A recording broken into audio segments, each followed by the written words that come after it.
My name is Rick Morse. I work for Hope Partnership for Missional Transformation. We're an organization, ecumenical organization that works with about 7 different denominations right now, developing courageous leaders for this new era of mission that we're a part of. We do a lot of work in congregational transformational work. And so I love the theme, facing our fears and choosing hope. I'm the only guy with hope on his shirt, so that's really nice. I hope you will live by that.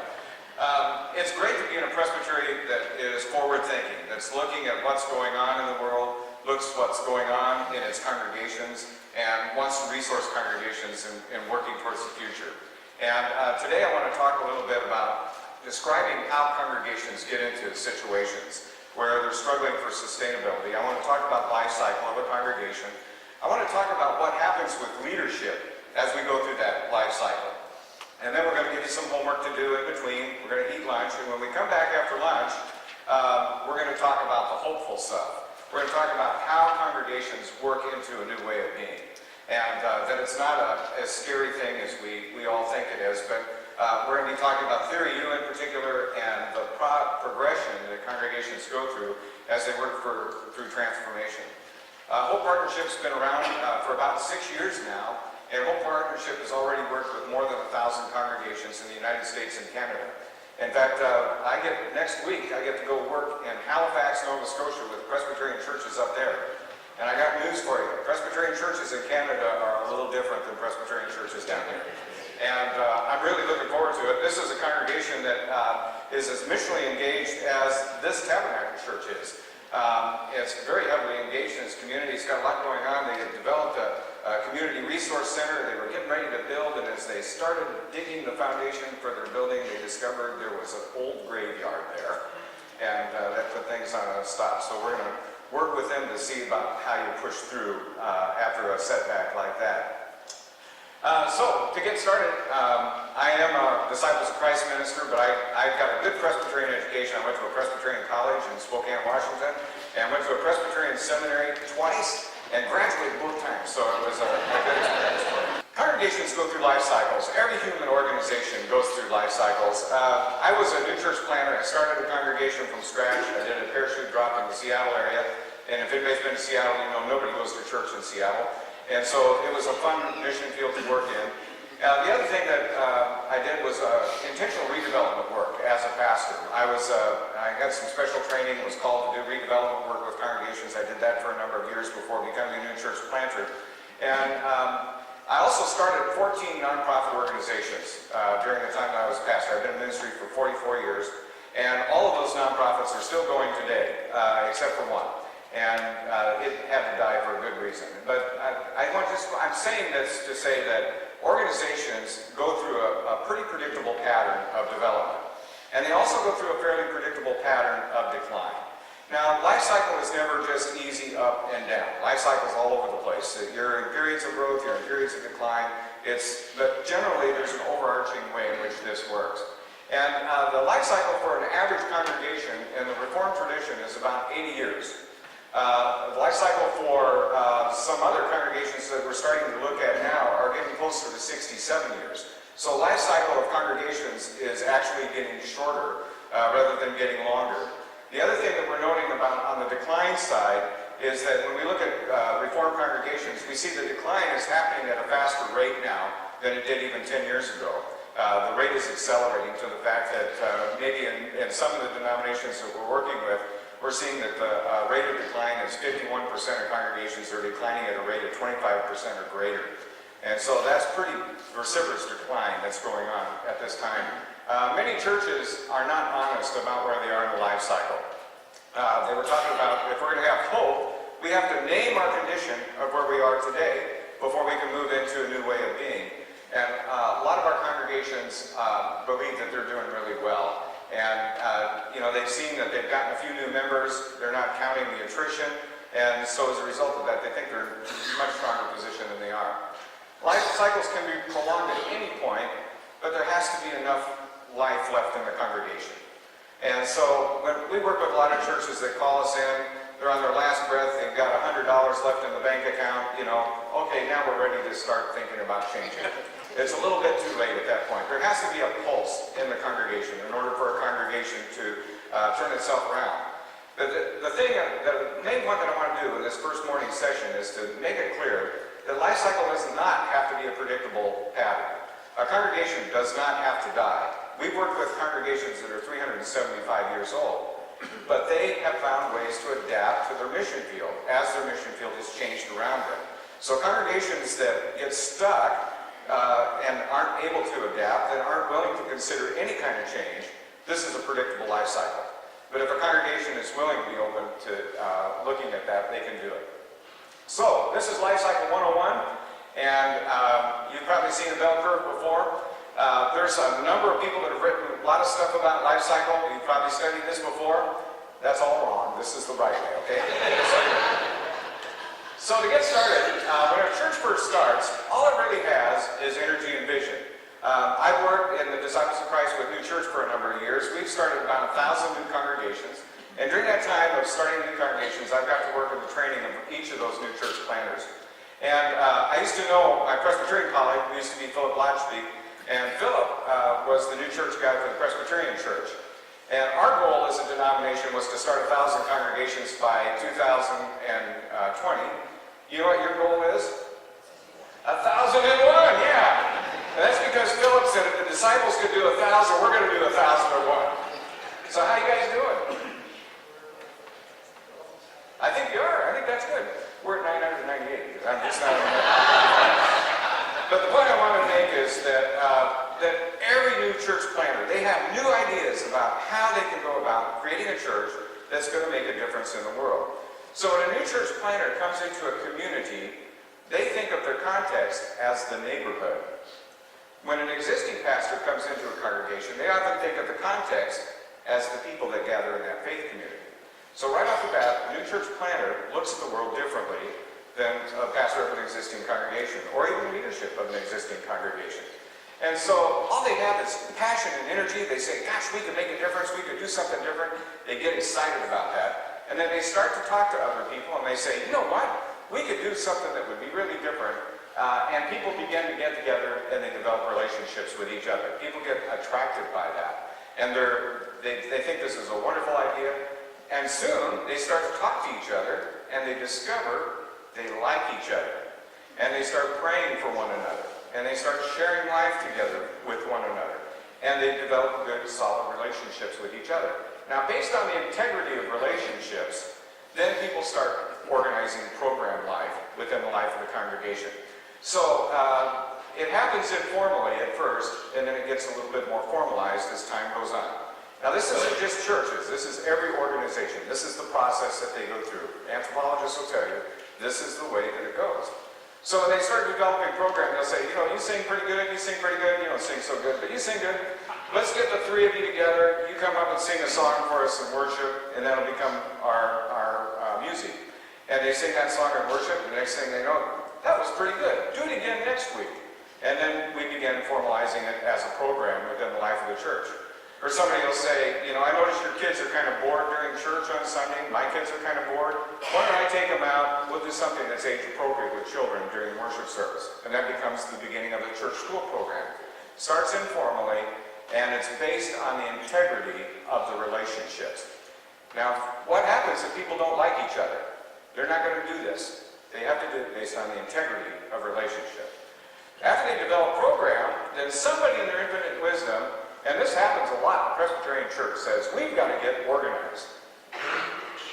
There we go. And I call this administration, some people call it institutionalization, some people call it structure. But you'll notice that the church starts to decline after we get organized.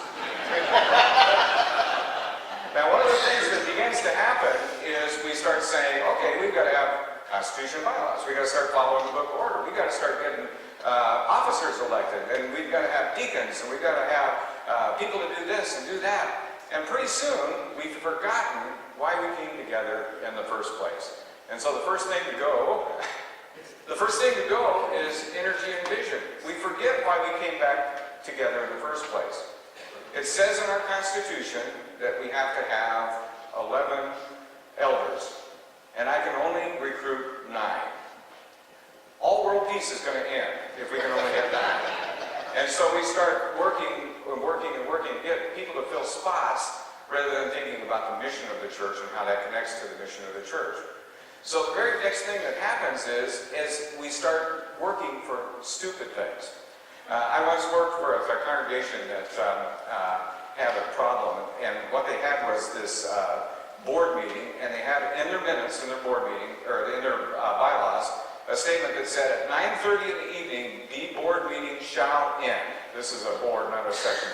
But the board meeting will end, regardless of where we are in the agenda. That was just part of their bylaws. And so they were getting through the evening, and the building committee was making its report, and they had a problem with picking a color for the ladies' restroom that they're going to paint. And so this is a big church, averages 300 on Sunday morning. They started bringing out paint chips and stuff and putting them on the table. They spent 45 minutes of their board meeting talking about the color they were going to paint the ladies' restroom. You've been to this meeting, I know, I can tell. So they get to the point where they finally make a decision on that. And the last thing on the agenda was the mission report from the guy in the mission committee. And he's up there, and he has 2 minutes left before the meeting's going to end. And he said, you know what, I'm going to make my report pretty brief. He said, there's something really wrong when we can spend 45 minutes talking about a color of a restroom that only half of us can use, and we can't spend more than 2 minutes talking about God's mission in this community. I think God's going to punish us for this kind of activity and the way that we face things as a board. And you know what? The church got hit by lightning about 2 months later. Burned clear to the ground. This is a true story. Burned clear to the ground. So it didn't matter what color they painted that restroom. But that's what happens when we forget about what the main thing is. And so we forget the main thing about connecting to our community, connecting to people, trying to be the hands and feet of Jesus in the world. We forget our vision and our ministry, and the next thing that we do is our relationships start to break down. If people don't like each other, then program isn't going to happen either. And so what happens is the relationships break down. People will say, you know what, I asked you to be a deacon, and when I tried to recruit you to do that, you said no. So I'm not going to teach your bratty kids in Sunday school anymore, you know? And so things just start breaking down. The last thing to go in the life cycle of a congregation is its administrative function. I've worked with congregations that can only worship every other week because they don't have enough money to worship every Sunday. I've worked with congregations that don't have Bible studies, that don't have a choir program, that don't have any kind of music program, but they have a board meeting every month, or a session meeting every month. And the first thing they do is go over the budget and talk about how much money they don't have so that they can't do anything, and then they close the meeting in prayer. You know, it's kind of a sad story. So when you look at this life cycle, I hope that you are starting to think about maybe where your congregation is today, where you think your congregation might be. But I want to talk about how we look at this as church development geeks. The first thing that we look at is your church on incline or decline?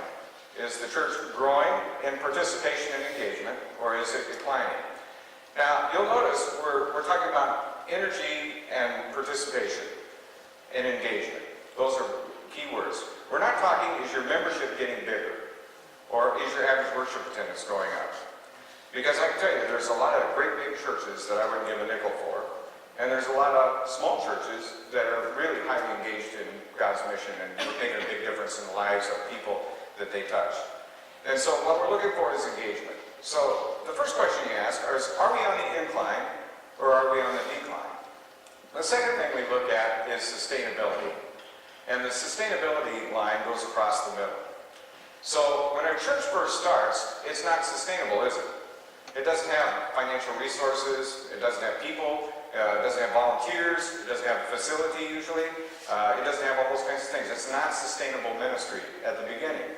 But eventually it grows and goes across that line of sustainability. But on the decline side, we also cross the line of sustainability. And what happens is a congregation either is struggling to survive, it's living in a building that a former generation has built, or it's depleting funds from its endowment that a previous generation has supplied. It's not living within its means. That means it's going below sustainability. Another way that sustainability can be a problem for congregations is if they get dependent on outside sources of income for their survival. I've worked with churches, one church I worked with in California, they were really proud of the preschool that they had. But when I looked at the budget, the church didn't have a preschool. The preschool had a church. The parents that were bringing their kids to that preschool were actually paying the pastor's salary to take care of this small remnant congregation. And that's really not a fair way to run a preschool, to be quite honest with you. And so what happened is, are we too dependent on outside sources of income? So congregations will slide down on the decline side below that line of sustainability. In 1930, what do you think the average worship attendance in 1930 would have to be to sustain a full-time pastor, have a building, have a program, and pay money to mission? What do you think the average worship attendance would have to be? Anybody want to guess? 65? That's a good guess. Anybody want to share another number? Come on. 55. Wow, you guys are way too high. You used to be able in 1930 to sustain a full-time congregation with full-time pastor, building everything, with just 30 people in average worship attendance. You could do it with just 30. Anybody want to guess what that number is today? Much higher. 130 average worship attendance. So, just in general terms, if your congregation is averaging on Sunday morning in worship attendance less than 130 people, chances are you're struggling a little bit with sustainability. That you're probably living off the assets of a previous generation. You're in their building, you're spending down their endowment income. It's just important to name. It doesn't mean you're bad people. It doesn't mean anything like that. It's just naming your current condition. So usually we're on one side or the other, and we have also given numbers for each of these quadrants, and that helps us to identify what quadrant is which. So what we're going to do in a few moments is we're going to break, and we're going to have you identify where you feel you are. But what I'd like you to do right now is turn to a neighbor and tell them what church you're from, and tell them where do you think you are in that quadrant. Which quadrant do you think your church is located in? Take 5 minutes, let's do that. Everybody figure out where you are? All right. Chances are, it's kind of funny. People have said, I overheard a few comments. I had a great conversation here with Kevin, who shared with me that his church found a way to become sustainable. And that was by Kevin becoming a part-time pastor. They were able to change things around, but the church is growing. The church is increasing its income. They found a way to sustain themselves, even though they're a small congregation. But I hope you all found out where you were, and I want you to just kind of keep that in mind, because we're going to talk about some of the predictable patterns that happen in leadership, and some of the predictable patterns that happen with congregations' decisions that they make as they go through decline. Because this is very predictable, and it's kind of, it's scary to watch, but it's kind of ironic to watch. So let's take a budget. Let's take a church budget. Let's say there's 4 things in your budget. All right? The first thing is salaries. That's usually the largest part. Second largest part is building maintenance and upkeep and all that kind of stuff. The third area in a budget would be program money. That's supplies that you buy for the Sunday school, advertising budget, all those kinds of things. And mission giving would be the 4th area. Those are the 4 areas. Got it?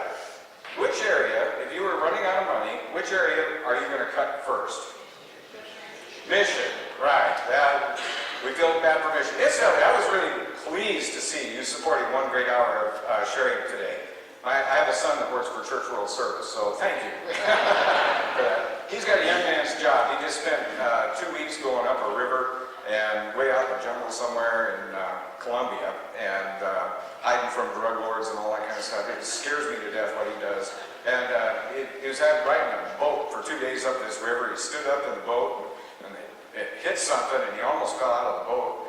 And he looked around to see what they hit, and they just hit a crocodile in the river. If he'd have fallen out, I would be 1 son short. So anyhow, we cut mission giving would be the first one.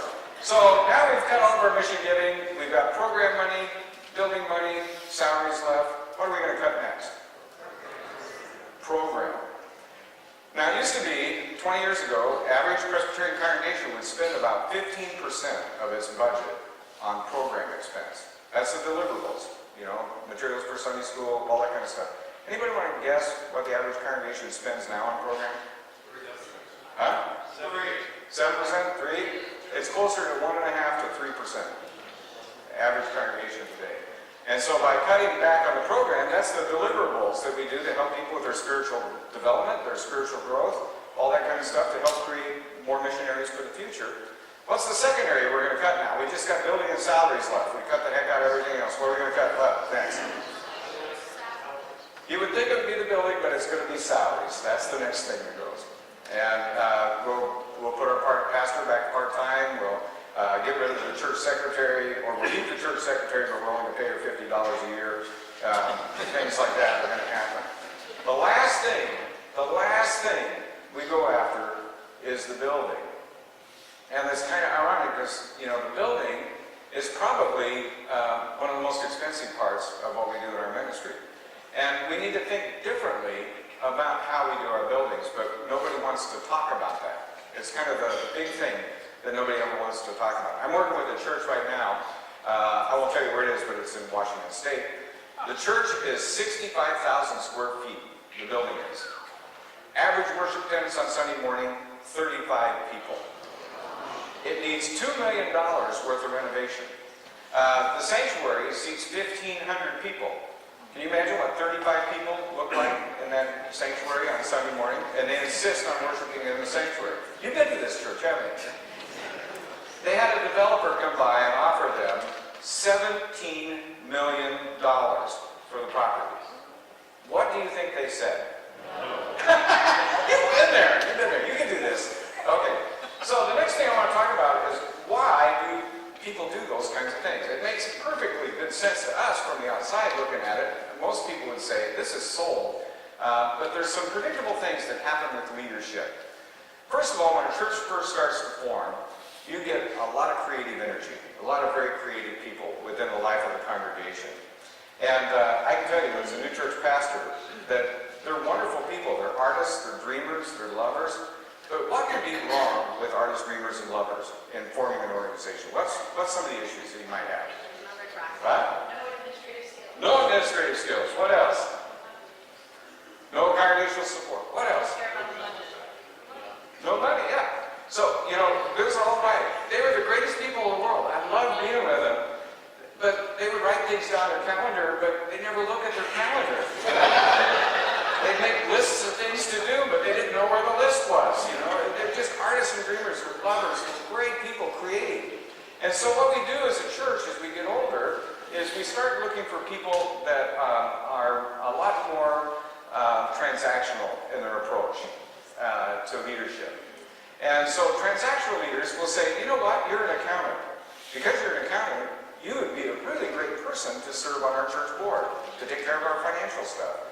Or we say, you're a good manager, we know that you manage a business, you should be on our church board. So we get people that are transactional leaders, and we load up our church boards with transactional leaders. Now, a transactional leader is somebody that keeps the same system going over and over and over again, and offers some improvement to them. And so, if you were managing a convenience store, what would be some of the things that you would do? Huh? Order supplies. What else? Hire people, fire people. Advertise. You would make sure that the company's advertisements got placed, yes. What else would you do? Arrange stocks so people might want to buy it. Yeah. But you'd make sure that the door's open on time, that it closes on time, that the till is right, that the money is right. You're doing the same system over and over and over again. Now, would you put that person, that's that kind of transactional leader, in charge of the advertising campaign for the whole chain? Probably not. What's missing? Creativity. Absolutely right. So what we do as a church is we load up our session with transactional leaders, and we lock them in a room, and we say, write our mission statement. What's going to happen? You can guess what's going to happen. It's going to be the same system, and we're going to want to do the same system, and they're going to come back with a mission statement that says, we just need to play the organ louder. And things are going to get better. We're going to take the same thing, we're going to do it over and over again. That's called transactional leadership. Now, the type of leadership that we need for the church during a new era of mission that we're a part of is what we call transformational leadership. Transformational leadership is different from transactional leadership. So we're going to play a little game. And what I want you to do is, let's see if you do better than a lot of these disciple congregations I get together with. I want you to kind of organize yourself in groups of 4, and you get to be the session from hell. We're going to do a role play, the session from hell, all right? So get yourself in a group of 4, and then I'll give you the idea of what we're going to do. Okay, this exercise is going to help us understand a little bit more about the difference between transactional leadership and transformational leadership. I'm going to pitch to you an idea, and we're going to pretend this is a session meeting. I'm going to pitch for you an idea, and your job as the session is to kill this idea. All right? This is your job, is to kill the idea. All right, here's the idea. It just so happens that you have a couple in your congregation that are newly retired. And they started wondering what to do with their time now that they're retired. They started looking around. And the first thing they decided to do was on Tuesdays, they're going to go eat breakfast at the village pantry. And they started going on Tuesdays to eat breakfast at the village pantry, and they ran across some other newly retired people who are not members of your church, but people that are there eating breakfast every Tuesday morning. And they got to meet with each other and joking and yucking it up and having a good time together. And one day, a person from your group had an article from, what's the name of the Presbyterian magazine? Outlook. From Outlook magazine. And in that article, there was a story about the children of Haiti. And it broke her heart. And she said, you know, our church is doing some mission work in Haiti. It's really wonderful, but I want you guys to read this. And so they read that with the people at the village pantry, and they were going, this is terrible. Somebody should do something about this. Well, they just got to talking about it. They said, why don't we go and do a mission trip in Haiti? We all have money. Let's go and do that. And so she contacted the Presbyterian mission people. I've got to learn all this language. The mission people, you know what I'm talking about. And they put her in contact with your mission partner in Haiti, and lo and behold, she organized, this member of your church organized a mission trip with the people from Village Pantry to go down to Haiti and work with the children there. Now, this is what they're asking for you as a church. Oh, I forgot to mention. They've been talking it up with other business leaders in the community, and they got excited about this as well. So they started giving them things for the children, like t-shirts and backpacks and notebooks and school supplies, all kinds of stuff like that. So this thing's just getting out of control. It's just going really good. So this is what they're asking from you as the church.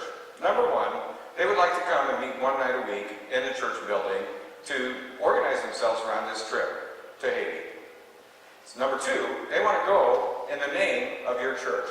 They just think it would be great to have that church connection as they go. Now remember, only 2 of them are members of your congregation. And the third thing they're asking for is a room to store some of the supplies that they're starting to get as they prepare for this mission trip. Your job is to kill that idea. Go. Okay, all those in favor of allowing people to go in the name of our church on this mission trip, say aye. All those opposed, say no. No. Oh, I hope you're proud of yourself. What are some of the reasons why we gave for killing this idea? This group back here was laughing. What was going on? Huh? Liability. Oh, I love the liability argument. I've been pitching new ideas in churches for a long time. That one I hate the most. The guy that brings up the liability issue is, well, first of all, you have insurance, don't you, as a church? Yeah. The guy that brings up the liability issue has never read the policy. I can tell you that that's every goddamn time. That's the first part. Because if you were insured by UCCIB or Church Mutual or any of the major church insurance companies, a trip like this would be covered. Now, you do have a liability exposure, though, don't you? But you have liability exposure being here today as well. And so everybody's worried that these newly retired people are going to fall down and break their hip or something. But the fact is, that could happen in your church building at any time. You can never completely reduce the risk, especially if you're doing ministry and mission. So yeah, liability, I love that one. What's another issue? Yes? There are people like by our church that need help, and so we should help. There's people right in our community that they should be helping. We should not be going, is that what you said? Yeah, you should not go overseas, because Jesus says in the Bible, doesn't he, that go into the neighborhood. He doesn't say anything about going out into the world. And so we want to keep this local. We want to keep this local. What's another reason you gave for killing it? let the experts take care of it, you know. Yeah, that's right. What else? Bill and Joan are the members of the church, but when did you last see them in worship? Burn! If the church is going to put their name on it, it really needs to plug into our committee structure. Oh! I love that one. Yeah, so they went around the committee, so obviously this can't be of God. You know, God would not have God's finger on that. Well, and if they're going to start doing this out in the community, they really never came to session for their approval. No, they should have come to us first. We could have killed it a lot earlier. Yeah. Look, there's some other good ones. Anybody about the building? Anybody have an issue with the building? Yeah. We don't have room for their stuff because we got this room chock full of plastic flowers that is more important than any kind of material that we would ever put together. That's right. Yes, sir. Security. Yeah, they're going to probably leave the lights on. They're going to make a mess. And we've got to find a way to get them in the building. Let me tell you a quick story. When I used to direct a new church movement, we had a area in Los Angeles where 95% of the community spoke Spanish in the home. Now, you don't have to be, and we had an Anglo congregation there that averaged about 30 people, had a big building. You don't have to be a rocket scientist to say, hey, let's start a Spanish-speaking congregation in this church. So I got up, I live here in Indianapolis, I got up at 5 o'clock in the morning, catch the nonstop to LA, worked all day in LA, and then I met with this church set board at night to talk about the possibility of them housing a Spanish-speaking congregation in their church. And so the first thing that one person said when I pitched the idea to their board was he said, as long as this is my church, those people aren't coming here. What's wrong with that statement? That's not everything, right? So we went out front and we looked at the sign. We didn't see his name on it, so we came back inside. And so it finally got them to the point where they agreed that they could maybe rent space to this congregation. They weren't going to give it to them, but they could rent space to them. And so we worked all night, because I work with church buildings and stuff. I was able to help them calculate the building use and all that kind of cost. And we got to the end of the evening. I'm just dead tired. 3 hours difference. I got up at 5 o'clock in the morning. Just dead tired. When I get tired, I get sarcastic. And people don't always recognize that. So we get to the end of the meeting. And we're there at the end of the meeting, and this lady, she just honestly, she said, you know what? I know we just agreed on a price for rent, but we forgot to calculate something in there. And I said, what did we forget? And she said, we forgot to calculate the cost of toilet paper. I said, really? And she goes, yeah. I said, okay. Well, I'll tell you what, why don't you guys, after church on Sunday, when you get done, why don't you lock up your toilet paper, and I'll tell the Spanish-speaking congregation to bring their own toilet paper. I thought, you say something really ridiculous like that. And you know what she said? That's a good idea! So now we have the miracle of multiplying toilet paper rolls. Every Sunday, they pick up all the toilet paper, lock it into a steel cabinet, and the Spanish-speaking congregation brings their own, and guess what? They don't pick it up at the end. They leave it for the Anglo congregation. So now they got more toilet paper than they can lock up. But this is what happens. This is what happens. Anybody else have any other reasons why you feel this really beautiful idea? Now, yeah. Some of those people that are going to those communities, they're not even Christian. That's right. We don't know who those people are going to be that are going in the name of our church. We don't know them. And so, if you really think about it, what kind of nefarious person wants to go work with children in Haiti? If they're going to spend their own money to do that. They're really probably terrible people. They're probably terrible people. We should be suspicious of them. Now, when church, if you've all been to this meeting before, let me ask you, you've been to meetings like this, haven't you? And the people at these meetings are not bad people. They're not bad people. We kind of make a little fun of it. They're good people. But their thought process is, our job as a leader is to protect the church. Our job is to make sure that we're not exposed to liability, that our building will remain pristine and beautiful. It's the thought process that goes in there. So now we're going to play another game real quick, and we're right on schedule. This next game is called Yes and and some of you may have played this game before. I'm going to pitch an idea to you. You're a session still, and your job is, instead of telling us what's wrong with the idea, is to make the idea better. Okay, your job is going to be to make the idea better. And so it just so happens you've got a youth choir in your church. They're junior high and senior high age. These kids are really, really talented. They sing really good, and they do choreography, and they have made their own version of Godspell.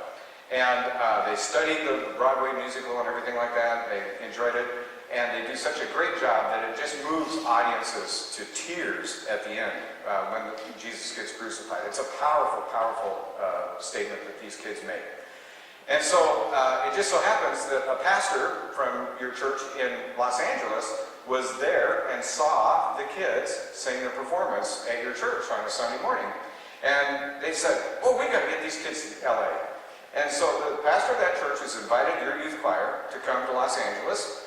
He has a gym, and the gym has showers, and it has sleeping rooms where the kids can sleep. And he's also set up a tour of all the local Presbyterian churches that he could find in Los Angeles. In addition to that, he found some of the original cast members to Godspell that were in the movie. And they've agreed to meet with kids at the church and tell them about the history of Godspell and where it came from. And if that wasn't good enough, one of the congregations in Los Angeles is also the vice president of Disneyland, and has invited the kids to come and sing on one of their venue concerts, platforms, and we'll give them free tickets and passes to Disneyland for the entire day. Your job is to make that idea better. Go. Okay, all those in favor of sending the kids to Los Angeles, say aye. Aye. All those opposed, get to meet Alan out in the parking lot afterwards. What are some of the ideas you had for making this a better idea? What are some of the ideas you had? Maybe put a mission component in it. Instead of just going to the churches in Disneyland, maybe arrange a venue where it might be at a mission or at a homeless shelter or something like that. Connecting them with mission while they're on that trip. Great idea. He said, let's connect them with a mission in Los Angeles while they're there. Not just going to Disneyland and doing concerts, but have them work with the inner city kids or do something of like that. Yes, ma'am? Transportation. I'm sorry? Transportation. Oh, transportation. What do you think about it? Oh, the LA person, whoever's speaking there should pay for all the transportation. Oh, of course. Yeah, they should pay for it. You should run for Congress. Find a way to pass on the cost to somebody else. Yeah. What else? Yeah. I would suggest that we make sure they share their experience when they come back. So Make sure that feeds the congregation. So maybe a concert at home or some sort of experience that they can do it. Other people have recommended having a Facebook page while they're on their way so they can keep track of what's going on. How about some more ideas? Yes? Put together a prayer journal, cover them in prayer, and send them with a devotional. I like that. A prayer journal so that we can kind of see the spiritual development of these young people while they're on that trip. What else? They're going to need a chat. Are you volunteering? That's usually the first thing we do is, yeah, I'll go. Yeah. We had a church in Hawaii come up recently, and there was a lot of argument on our floor about who was going to go work there. I played the boss's card. That worked out pretty good. So you can see, let me just ask you another question here. These are all great ideas that you had. I noticed when I gave you the pitch for that idea that you started a little bit slower on that game than you did on the game No. The game No, you got right into that one right away. It was laughter, people were doing it. Did you notice there was a little lag? Yeah. We haven't had as much experience as we should. She said we haven't had as much experience with the other game. A lot more experience with the No game. Yeah, that's right.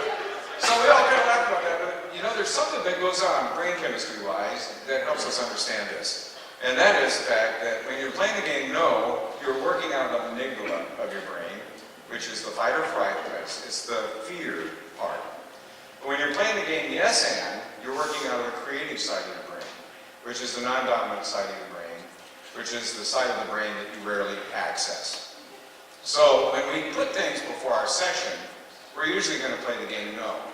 In fact, I don't know if you're aware of this, the church is designed to say no. Why don't you poke your neighbor and say that? We're designed to say no. We're designed to say no. That's why we have committee structures, that's why we have all kinds of things, is to keep us from, depleting resources on doing every kind of thing that anybody has. So we try to do things in a neat, orderly fashion, and sometimes it works against you. So let me ask you this question. Remember the people going to Haiti to do a mission trip? If they went to Haiti, do you think the children of Haiti would receive some sort of blessing from that? What about the people that went on the trip? Why would we want to keep people from doing that? When we think about it. Let me ask you this. Do you think those youth that went on that choir tour to Los Angeles, do you think they would receive a blessing from going on that trip?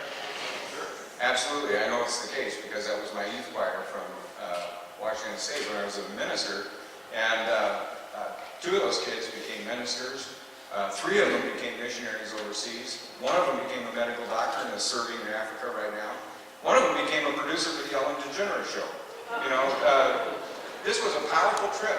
It meant a lot to them in terms of their spirituality and their growth and where they were.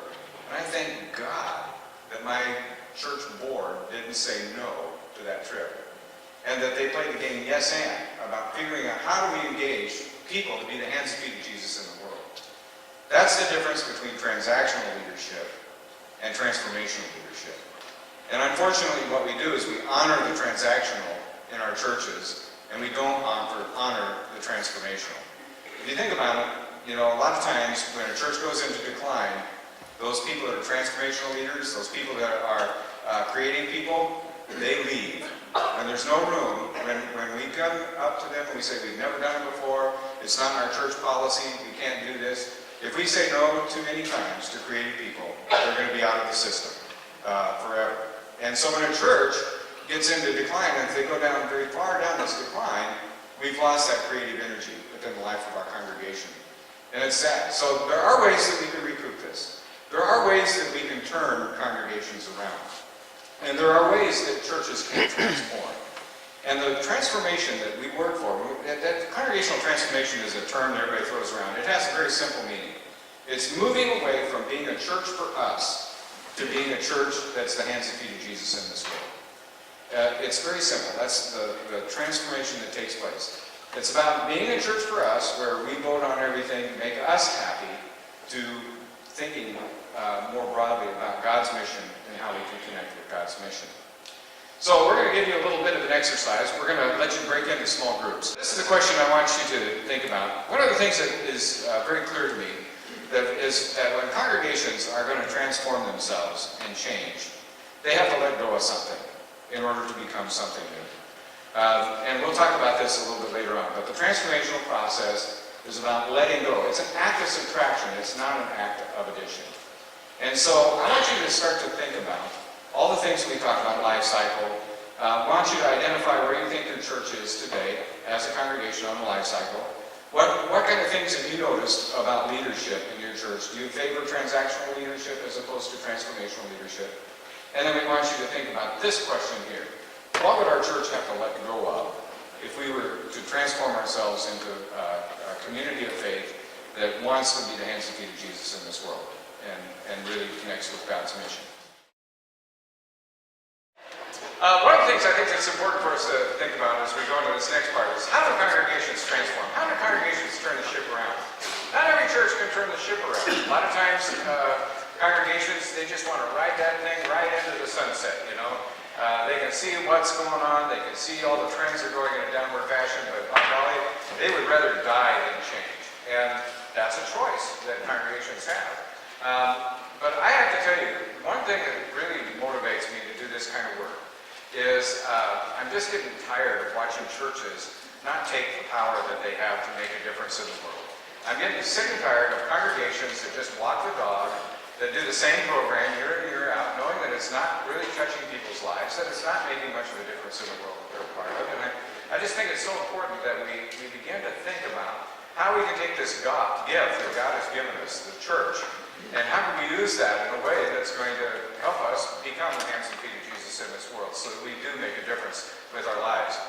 A lot of it comes back to leadership. A lot of people say, if we just had a great leader in our congregation, we could turn this thing around. But what we've discovered is it's more than one leader that it takes to turn the ship around. It takes...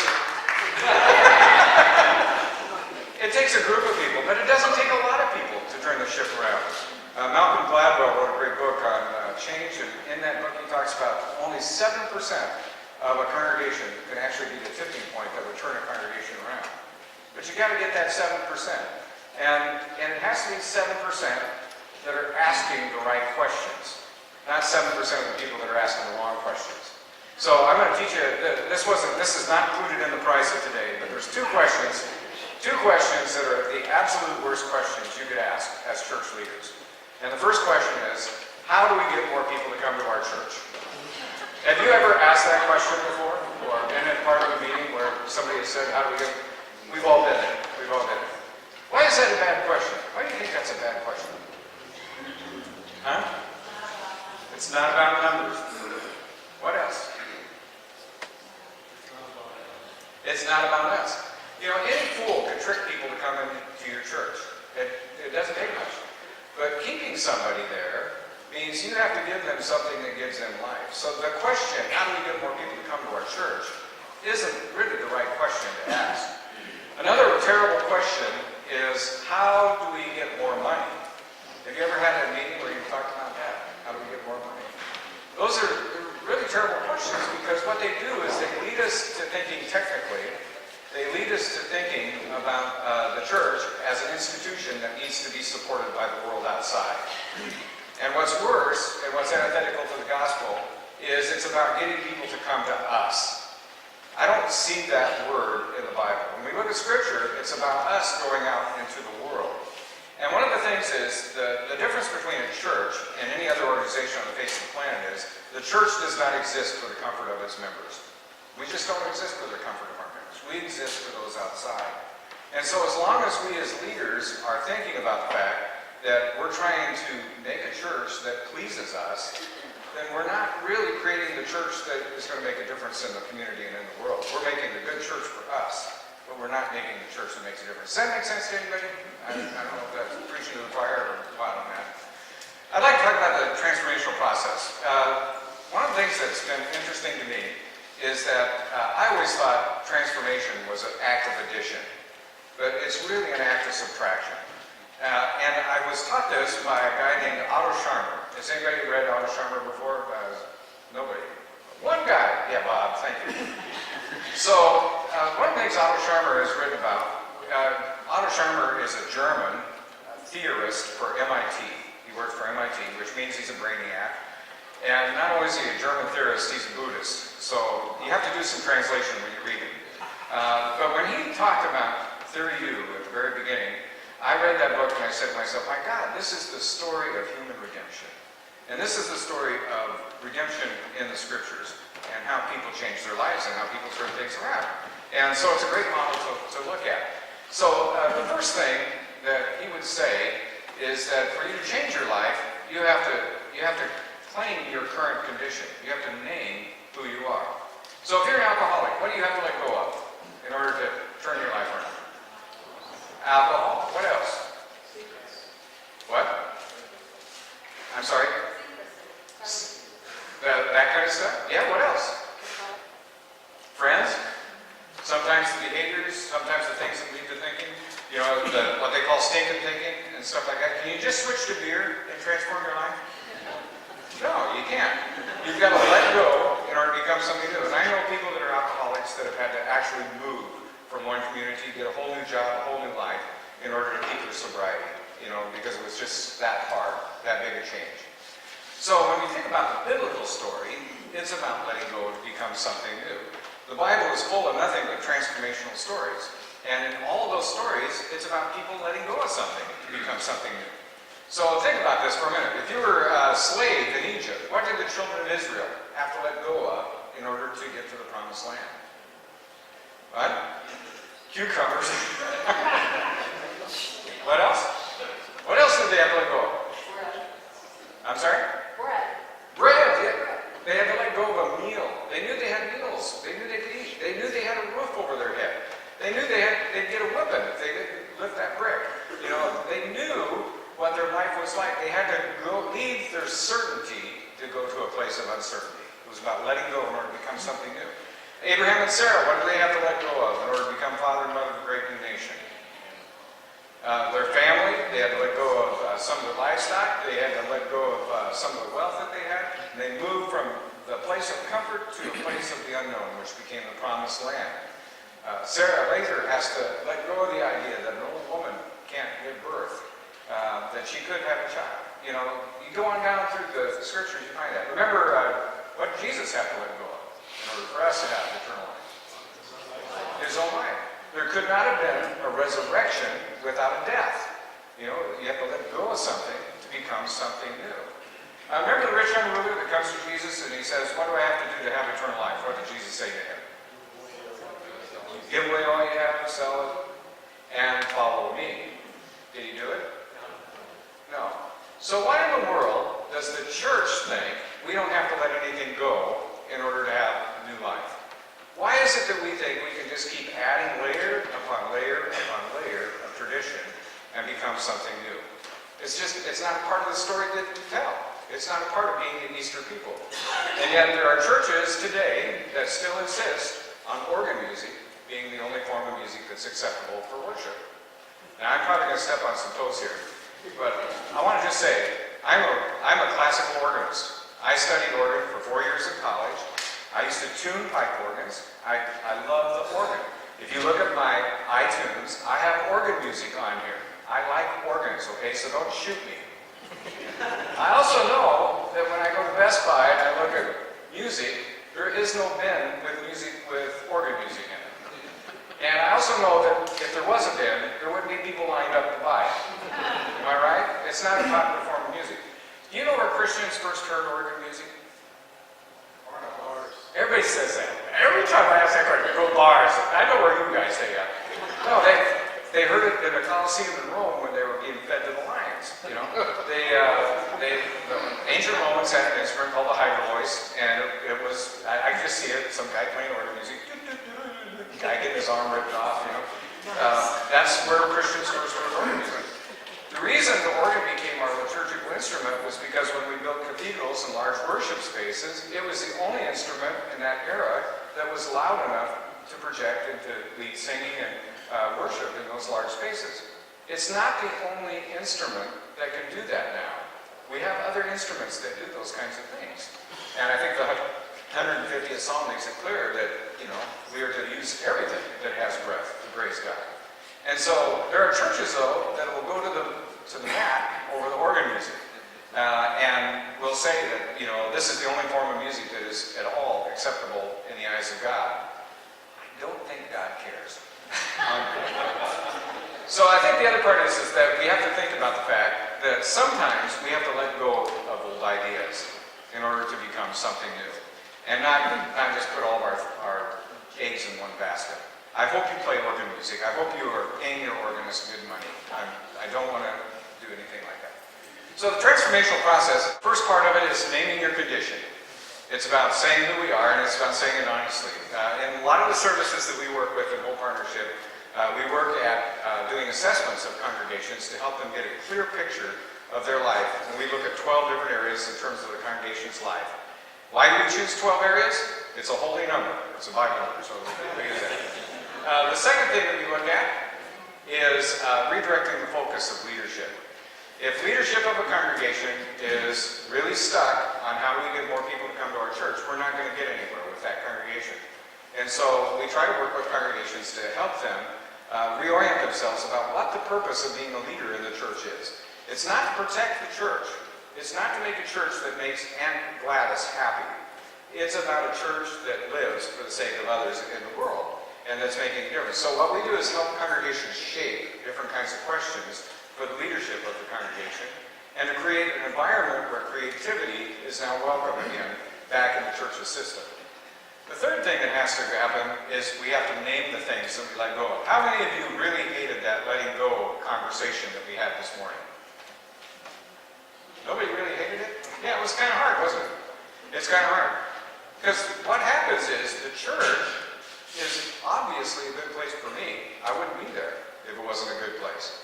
So now I'm talking about letting go of something that gives value to me for the sake of someone else. That's pretty hard work to do. That's hard work to do. And it's a hard conversation to have. But about figuring out what it is that we need to let go of. I was working with a congregation in Naples, Florida. Ocala, Florida. And this was really one of the neatest things that ever happened. We got to talking with people in the church, And it just happened to notice they had a sign out front that they were having a bazaar coming up in October. And I asked them about this, and they said, this is what they told me. They said, oh, God, we hate the bazaar. We do it every year, you know. And I said, well, I always go back to this one question. I said, why do you do this? You know, why? Why does this raise a lot of money? Oh, no, it doesn't raise hardly anything. We get about $3,000, and then we can't really decide where it goes and stuff. I said, well, you know, what is it you do on this thing? And they said, well, starting in August, we have this lady in our church. She's like a Nazi. And she gets on the phone, she starts calling us, and I need 12 doilies stat, you know, and all this stuff. And she just starts shouting market orders. She's got all the guys whipped into shape, you know, they're putting up signs. They had to build a shed to hold the bazaar stuff for the year. You know, they've got all this stuff going, and they work their tails off, and they're exhausted by the time they get done with the bazaar for $3,000. There was one guy who said, I'd rather write a check for $3,000 than do all this. You know, this is just ridiculous work that we're doing. And I said, well, why are you doing it? And we kept drilling down the 5 whys, you know, and the bottom line was we didn't want to make this lady mad. Did Jesus give his life for your bazaar? You know, let's think about this for a minute. You know, why are we doing this? So one of the best things that they did was stop doing the bazaar. And the thing that helped them with that was they discovered there was another way that they could reach out to the community. But the same congregation had another funny story happen to them. And I bring this up just because you've all been to these meetings. They had they decided instead of doing the bazaar, they were going to do this Halloween trunk or treat kind of thing for the kids. Some of you probably do that. And they decided they'd have a little fair inside the fellowship hall for the kids. They expected about 50, 60 kids to show up. And they went and got hot dogs and donuts and candy and stuff like that. They had like 800 kids show up. I mean, parents and everything like that, they were running back and forth to the store getting hot dogs and stuff like that. At the next board meeting, you know, most of us would consider that a great success, right? At the next board meeting, the topic of conversation was, how do we keep this from happening again?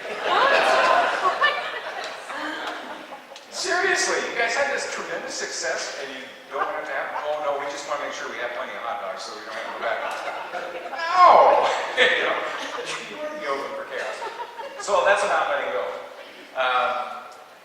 The next one is what we call the pause. One of the problems, and hope really engages in what we call non-synoptic planning. That means it's a very circular process. We look at everything at one time. It's not linear where you just fix one thing and fix the next thing. We also do strength-based work with congregations. We look for your strengths and try to help the congregation build on their strength rather than telling you this is what you're doing wrong, you need to fix this, and if you fix those things, you'll get it. The pause is really important because what happens is we're a problem-solving society. And what we want to do is we want to say, we've got a problem, therefore we need to fix it. Just fix it. And so we'll say, attendance is low, let's go fix that. And so we go drag somebody in off the street. We don't really think very long about how we're going to do that, and we think that fixed the problem. Or we put a visitor parking space in front of our church. Now it's going to grow, now things are going to take off, we got this visitor parking space.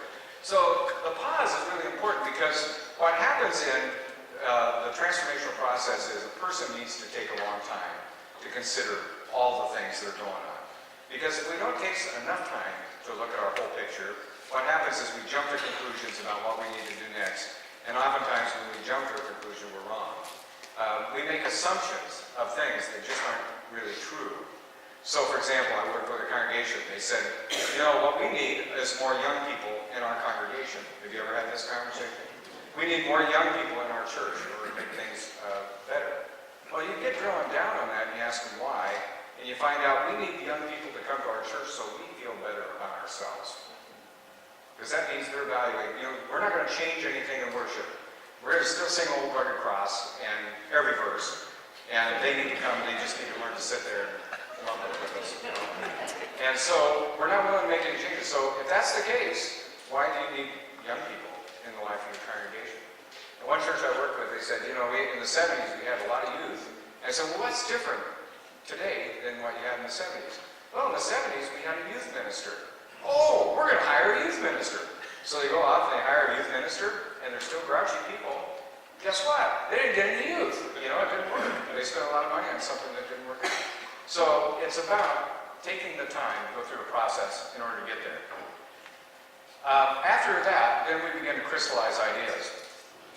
One of the things that Hope does that's different than a lot of organizations, most organizations that work with congregations really work at trying to help a congregation make a plan and objectives, mission statements, vision statements, all that kind of stuff.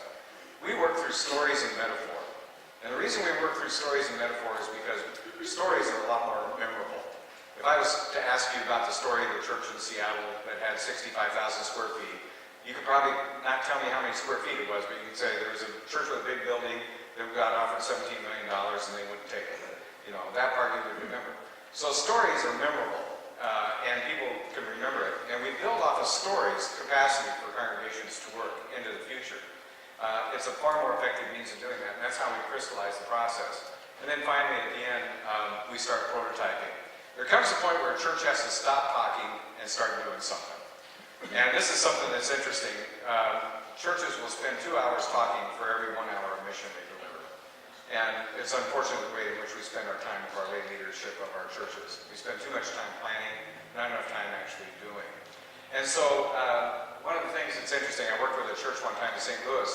This congregation, they were talking about ideas that they had as a congregation. They thought, what we wanted to do is have a church service in the parks on Sunday.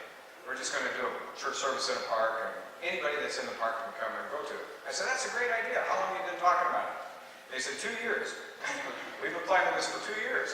And I said, okay, I tell you what, why don't you do church service in the park this Sunday? And then, you know, it was like I did a human sacrifice in front of them or something. What? I said, yeah, let's do it this week. And I go, we can't do it this week. We got to print up flyers, and we got to get a band, we got to get a permit, and all this kind of stuff. I said, I bet you can do it in a week. You try to make it. So they did. Tried in a week. They had 600 people show up, you know, just out of the blue, people from around the park that engaged with them. It was a big attraction event for them as a congregation. They didn't need 2 more years to talk about this. They just needed 5 days, you know, to pull this off. And so that's what happens to us as churches. A lot of times we just get stuck, then we just got to keep planning and make sure that we've got everything so in case 600 people show up, we have enough hot dogs. So, Hope is hoping to work a little bit more with this Presbytery, and hopefully we can work with you. And one of the things I'm really excited about is we just started a new partnership with the Presbyterian Investment Loan Program. And Jim is going to be talking to you a little bit about PILT and what that's like and the things that it does. We're working with a bunch of church extension funds now throughout several denominations in a way that's really exciting. It's opening the door for us to work with more congregations. And one of the things that's neat about Hope is that we're not church consultants. We're a group of 60 people who really firmly believe that the church could do better. And we are trying to create a courageous leadership for this new era of mission that we're a part of as a church. Phyllis Tickle talks about this as being a once-in-a-500-year phenomenon. You've all read this thing. You know, 500 years ago, you know, we had the Reformation, before the Reformation, the Great Schism, before the Great Schism, the Chalcedon Conference. Every 500 years, there's a major shift in how spirituality is practiced in the world. And we're in the middle of one of those shifts right now. And I think it is one of the most fascinating times to be alive as a church leader today. And I think that this is the best opportunity that we've ever had as leaders in the life of a congregation. I'm very hopeful for the future. And that's even in the wake, I read the data, I know the churches that are closing and all the crashing and burning that's going on out there. But I think what's going to happen is we're going to emerge much stronger and with much more clarity about what the future really needs to be for faith communities. We're no longer going to be clubhouses of people where we just all love on each other and we love ourselves to death. We're going to be faith communities that are actually engaging and joining God in mission in the world in a way that makes a difference. And for that, I'm very hopeful. So I think a congregation doesn't need to be stuck. Congregation, there is nothing that says you have to follow that trend into the ground. If a congregation has the willpower and the courage to become something new. The second thing is that writing a new mission statement will only please the transactional leaders in our church. And it's not going to change the church any. I bet I could take all your mission statements and put them on the floor here, mix them up, and you couldn't tell me which one was yours. because what happens is we write the same mission statement, all of us, that we're going to, in terms of what we're going to be doing. But that doesn't mean the transformation. The other thing that I'd like to say is that moving back to the growth side of the life cycle is going to require some losses. We're going to have to let go of some things in order to get there. But some things we really probably need to get rid of. And when I talk to churches about eliminating meetings and, trying to streamline our structures a little bit, everybody goes, yeah, let's do that. And I think it's going to be a little bit more fun to be part of a church. Shifting congregational orientation usually requires help from the outside. A lot of congregations say, I've read the books on this, I get an idea how we need to do this, but it's really good when you can have somebody from the outside say the things you can't say as leaders in the church. And that's one of the funnest things about our job, is we get to go in and say the obvious, when we work with a congregation. But it usually requires, for a congregation to make transformation happen, it requires a little bit of an emphasis and some push from the outside. And finally, your church, you cannot transform a congregation unless the leadership of the church is transformed. If we're still operating under 1950 and we're trying to recreate that again, and that's our understanding about what vitality is in the life of a congregation, then we're going to create a church for 1950. And if 1950 ever comes again, we'll be ready for it. But it's not going to help us in this period in which we're a part of. So we really look forward to the potential of being your partner and working with you. But more than that, our hope is that you as leaders in your congregation will begin to see this opportunity that we have right in front of us today. And that we'll operate out of hope rather than operating out of fear as we go into the future. St. Augustine had a great statement about what hope is. And that's part of the reason I like the name Hope for being a part of the organization that I am. And St. Augustine said, hope has two beautiful daughters. The first daughter is anger about the way things are. And the second daughter is the courage to do something about it. When we have both of those daughters, then we have hope. So I hope that, I hope that you have hope. Thank you for your time.